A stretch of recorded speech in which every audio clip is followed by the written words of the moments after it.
வணக்கம் நண்பர்களே, லட்சுமி சமையலுக்கு உங்களை அன்போடு வரவேற்கிறேன். நம்ம வீடியோ இதுதான் ஃபர்ஸ்ட் டைமாக பார்க்குறீங்கன்னா சப்ஸ்கிரைப் பண்ணிக்கோங்க, பெல் பட்டனை கிளிக் பண்ணிக்கோங்க, ஷேர் பண்ணிக்கோங்க, கீழே தெரியுற ஐ பட்டனையும் ப்ரெஸ் பண்ணிக்கோங்க. அப்போ தான் நான் போடுற வீடியோவில் உங்களுக்கு உடனே வரும். வாங்க வீடியோக்குள்ளே போகலாம். இன்றைக்கி நான் ரொம்ப சூப்பரான சேமியா பால் ஐஸ் தாங்க செய்ய போகிறேன். குச்சி ஐஸும் சொல்லுவாங்க. அது ரொம்பவே எல்லாருக்குமே ரொம்ப பிடிக்கும்.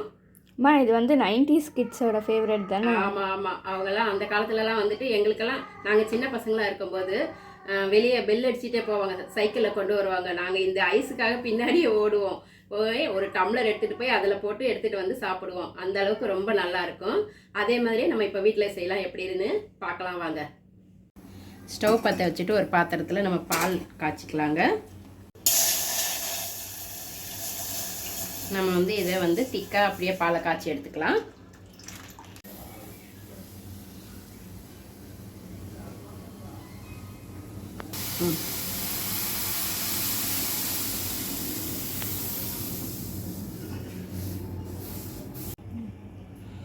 பால் இந்த மாதிரி நல்லா காய்ச்சிட்டதும் நம்ம ஸ்டவ் ஆஃப் பண்ணிக்கலாங்க. இதை ஸ்டவ் ஆஃப் பண்ணிட்டு சூடு ஆறட்டும்.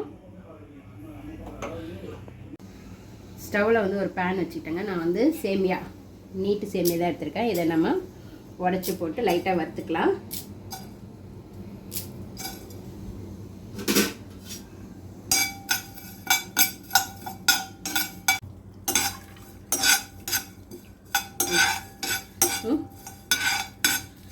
இது கொஞ்சம் வறுபட்டதும் நம்ம ஆற வச்ச பாலை ஊற்றிக்கலாம். இதில் ஆற வச்ச பால் அப்படியே இதில் ஊற்றிக்கலாம். நமக்கு அந்த சேமியா நல்லா அந்த பால்லையே வேகணும். அப்போ உங்களுக்கு அந்த பாலும் நல்லா சுண்டி வரும். அப்போ நல்லா டேஸ்ட்டாக இருக்கும். நம்மளுக்கு சேமியா பால் ஐஸ் சூப்பராக இருக்குங்க. நிறைய பேருக்கு இந்த சேமியா பால் ஐஸ்லாம் அந்த காலத்தில் சாப்பிட்ருப்போம். இப்போ இருக்கிற பசங்களுக்கெலாம் தெரியாது.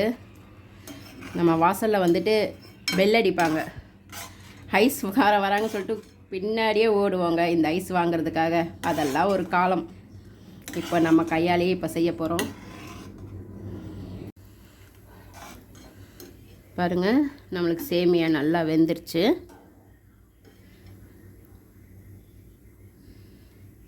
நம்ம கொஞ்சம் இதில் சர்க்கரையை போட்டு கலந்து விட்டுட்டு ஸ்டவ் ஆஃப் பண்ணிடலாம். பாலும் நல்லா திக்காக காய்ச்சிடுச்சு.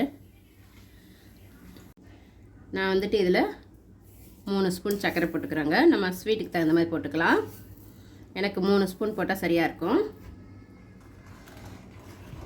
நல்லா இதை கலந்து விட்டுக்கலாம்.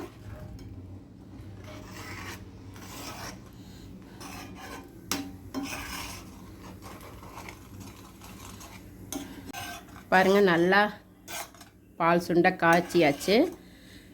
சேமியாவும் நல்லா வெந்துடுச்சு. இப்போ நம்ம ஸ்டவ் ஆஃப் பண்ணிக்கலாம். சூடு ஆறுனதும் நம்ம மோல்டில் ஊற்றி வச்சுக்கலாங்க. இப்போ நம்ம இதை ஆறுனதை அந்த மோல்டில் ஊற்றிக்கலாம்.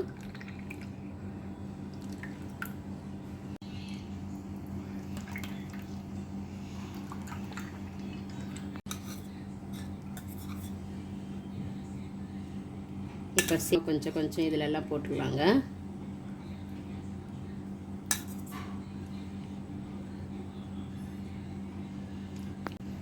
இப்போ எல்லாத்துலேயுமே நம்ம சேமியாவை போட்டாச்சுங்க.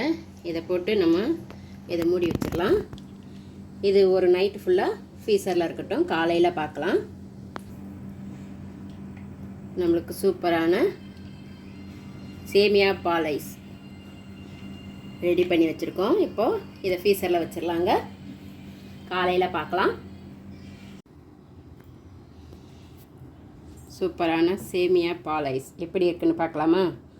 நம்ம ஃப்ரீசர்லேருந்து எடுத்துகிட்டு வந்ததும் கொஞ்சம் இந்த மாதிரி தண்ணியில் வச்சுட்டு எடுத்தால் கொஞ்சம் நல்லா வரும்.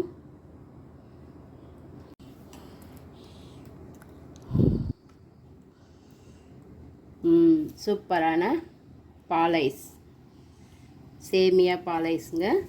ரொம்ப நல்லா வந்திருக்கு.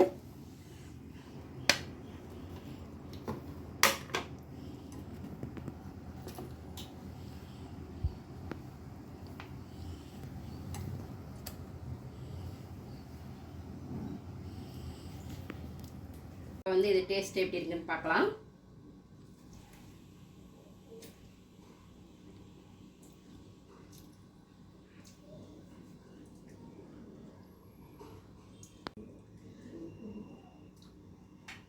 ரொம்ப சூப்பராக இருக்குங்க. அதுவும் இந்த வெயிலுக்கு சில்லுன்னு சூப்பரான சேமியா பால் ஐஸ். நீங்களும் உங்கள் வீட்டில் ட்ரை பண்ணி பாருங்கள். எப்படி இருந்ததுன்னு கமெண்ட்டில் சொல்லுங்கள். நம்ம வந்து இந்த ஸ்கூல் பசங்களுக்கெல்லாம் லீவு, இந்த சமயத்தில் நம்ம கடையில் போய் வாங்கி கொடுக்குறத விட இந்த மாதிரி நம்ம கையாலே செஞ்சு கொடுத்தா ரொம்ப சந்தோஷப்படுவாங்க, ரொம்ப விரும்பியும் சாப்பிடுவாங்க. நீங்கள் ட்ரை பண்ணி பாருங்கள். அடுத்த வீடியோவில் வேறு ஒரு டிஷ்ஷோடு சந்திக்கிறேன். நன்றி, வணக்கம்.